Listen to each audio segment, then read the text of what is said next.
welcome to How States Are Future Fitting Their Real Estate Portfolios. This is a series of conversations that are produced by JLL in partnership with NASCA. My name is James Cook. I'm a researcher at JLL, and today we're talking to the state of West Virginia about their real estate portfolio journey. But first, I've got another guest who's going to join us. Pam Goins. Well, welcome, Pam. How are you doing today? I'm great, James. Thanks so much for having me on. So, Pam, you are the executive director at NASCA, who we've been partnering with on this research. I wanted to ask you, Pam, so you've been seeing all of these different states deal with a lot of different stuff as the pandemic has accelerated and just changed everything. What what trends are you seeing that state governments have experienced? Well, first of all, thank you, James, for the partnership between JLL and NASCA. We are so excited about the research that we've been doing and really how we're looking at real estate portfolios in state government. One thing that comes under the purview of a state chief administrator is really to oversee those facilities in state government real estate. Those are owned buildings. But we know in March of 2020, with the global health pandemic, states had to make a real swift transition to a remote workforce. That had a pretty significant impact on management of those buildings. Now, this is just one component of a chief administrator's purview in their areas of function. They oversee HR, procurement, IT, many, many things, but they've really been zeroing in on what those real estate portfolios look like. And what we've seen is that working from any place is very efficient and they're effective for most employees. And so that really leads to a whole restructuring of the office space and optimization of the facilities. And even though some of the states had some telework policies in place before the pandemic, many now are really looking at the workplace of the future. What does that return to work look like, not only now, but also post-pandemic? And I'm real excited to hear from Secretary McVeigh today as he's sharing what's happening in West Virginia. Pam, I love it. That's a perfect way to tee up our conversation that we're going to have. So, Pam, I'm going to say goodbye to you for now. We're going to be talking more with you in future podcasts, I believe. But thank you very much for joining us. Thanks, James. All right. And with that, we're going to welcome Secretary Alan McVeigh from West Virginia. Welcome, sir. Thank you, James. It's good to be here. So Secretary McVeigh is the Cabinet Secretary of the West Virginia Department of Administration.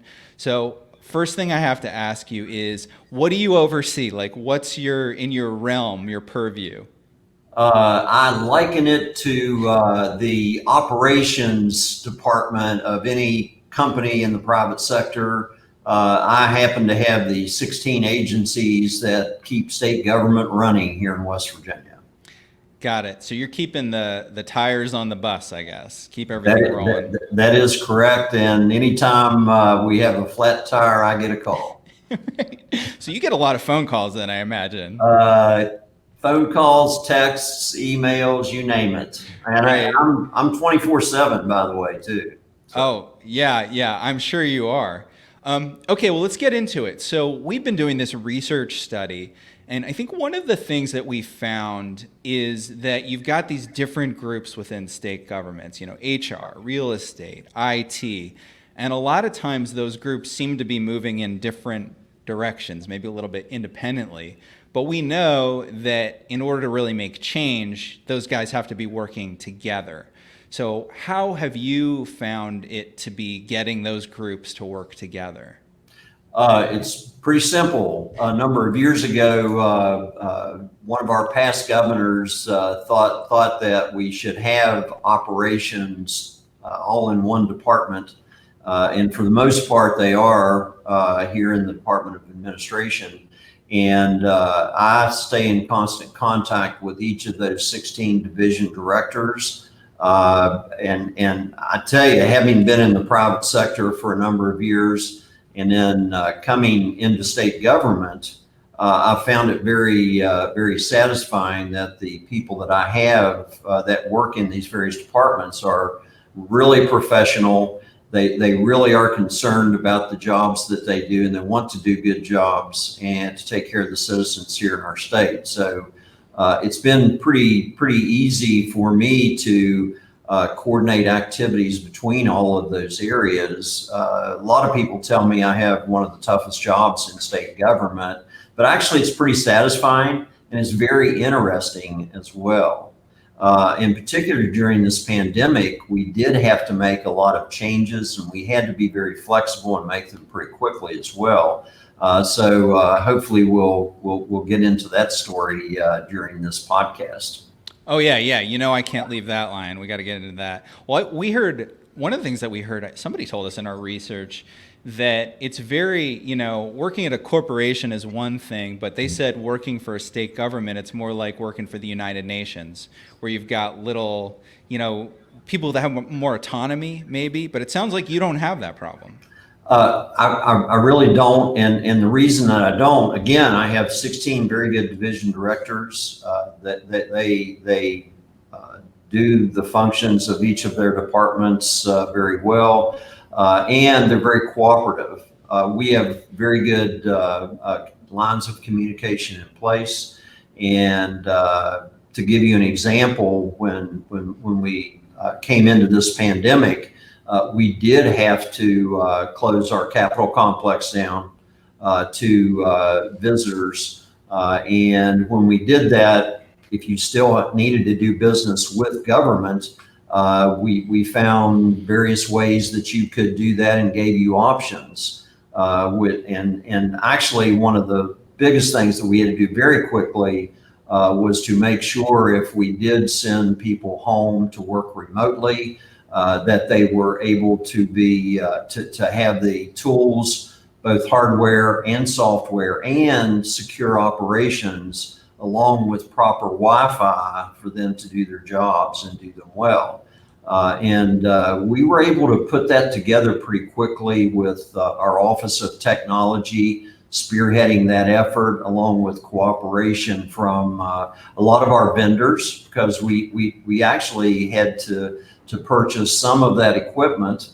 And quite frankly, I think everyone else in the country needed that same equipment. So there was, you know, there were some glitches there, but we got over them, got over the challenges, and I thought and still think that we've done a very good job of keeping everything together.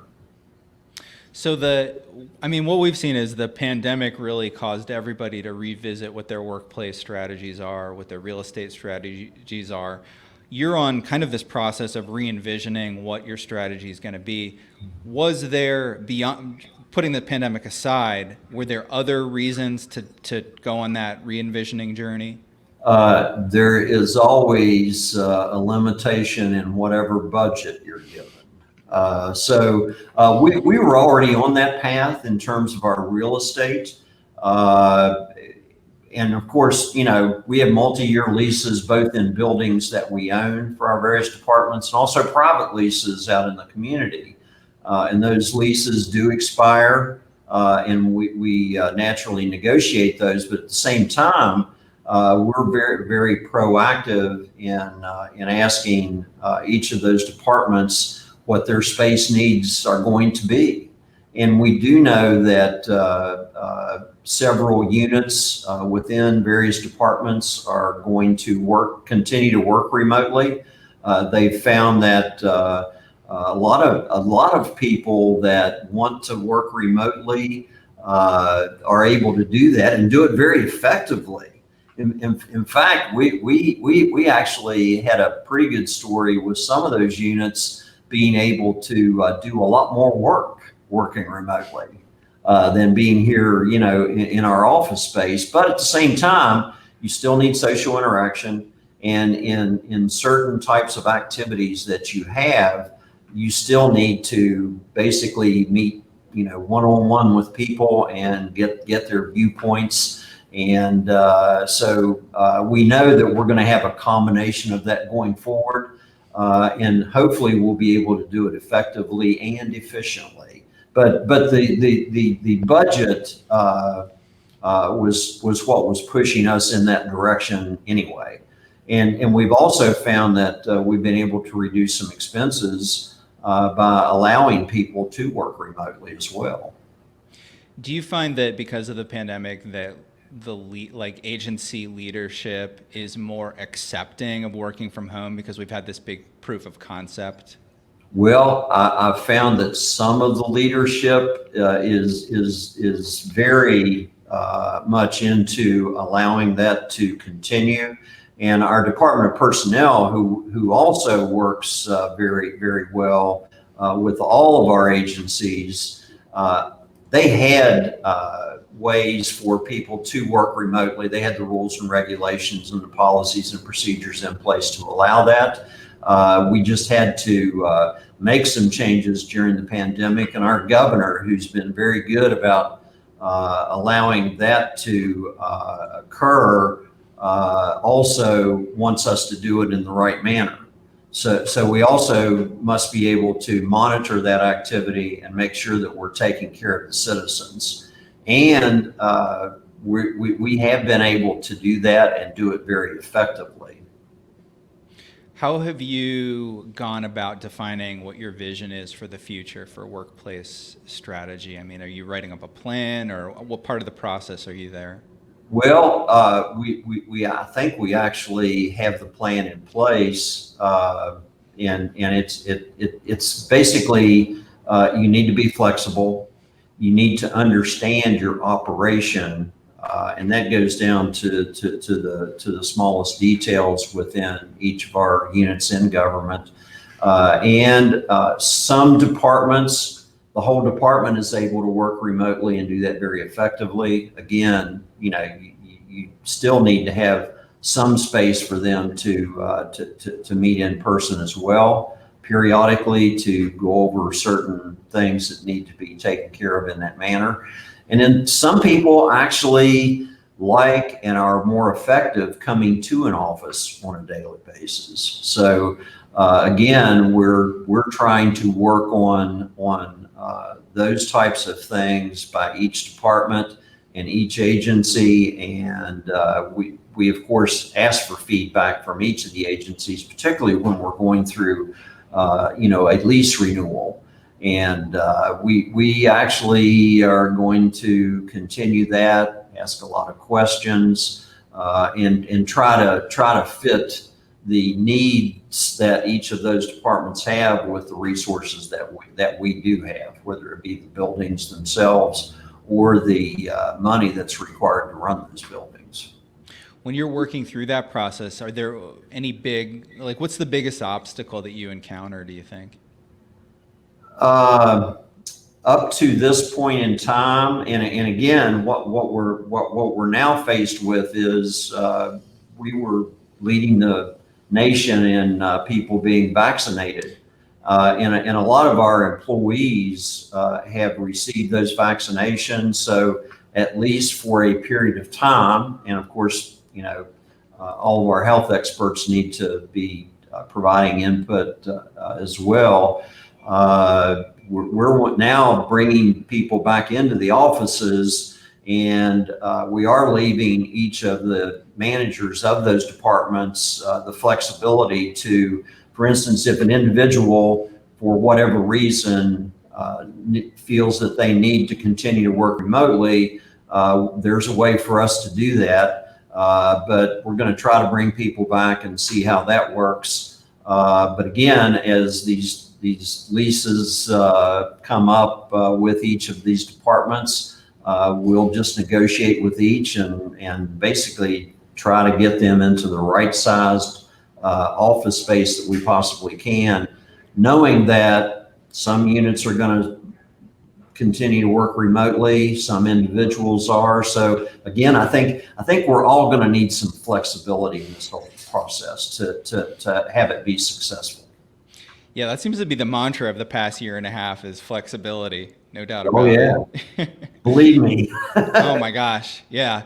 So it sounds like you're probably going to be shrinking some footprints and giving up some space. Is there a worry at all that you have negatively impact the commercial real estate landlords in these cities? And again, we have offices throughout the whole state. We're a very rural state. We do have mountains here that you have to cross. So going from point A to point B, the furthest distance I think we have is about an 8-hour drive. So again, it's a pretty expansive area. And we also consider the local economies within those areas. And even here in Charleston, the capital of the state, we have several private leases. And of course, we're also in the process of trying to entice businesses to come into our state. I think a lot of businesses, particularly those who have been housed in urban areas, for whatever reason they may have, we may have better living facilities here for those people. And let's face it, we're also increasing our broadband capacity here in the state. And we're trying to entice those people who can work remotely and do it effectively.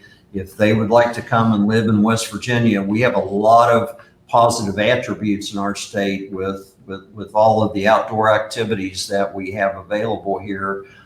So we're actually hoping that if businesses come to the state, that if we give up, let's say, a private lease, that we can fill those with private businesses, which again would be a feather in everyone's cap and a win-win situation, which is what we would like to of course do. Yeah. And I love that you mentioned broadband, because I really do think that is a game changer. I know me personally, I live out in the country, and it's because of the high-speed internet that I can make it work. Absolutely. It's great. You get the best of both worlds. You get the technology, and you get, the lower cost of living and the beautiful countryside. Right. So I'm a big West Virginia fan. I grew up in Pennsylvania, so I went to West Virginia a lot. Love visiting. Okay. Anyway, that's neither here nor there. One last question for you before we run out of time. Based on your experience of the past year or two, what's one piece of advice that if you could go back in time and give yourself, what would you tell yourself, a piece of advice you might tell yourself? Boy, that question is out of the blue. I was actually going to give you one of my favorite quotations. Do that instead. That's great. Well, sure. it fits right into the situation we find ourselves in. Okay. The only thing constant in life is change. And if you don't recognize it and embrace it, you're going to be left behind.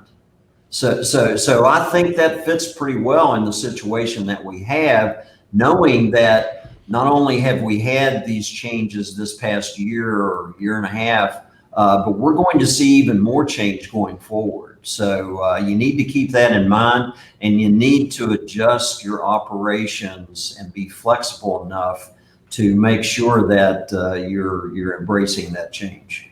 Yeah, and that's advice we can use going into the future. Absolutely. That's my fatherly advice to you, James, for the day. Thank you, Secretary McVeigh. And I think that's a perfect note to end it on. Thank you so much for joining me today. This has been a wonderful conversation. It has been, and I appreciate it. Thank you. All right. Well, this is just one of several video podcasts based on a research partnership between JLL and NASCA. If you want more research and information about NASCA, check out the website nasca.org. And if you want more research and insights about the changing workplace, you can go to the website jll.com. I want to give a special thanks to Kristen Halbeth at JLL, who did the research for this study. And my name is James Cook, and I want to thank you for joining us.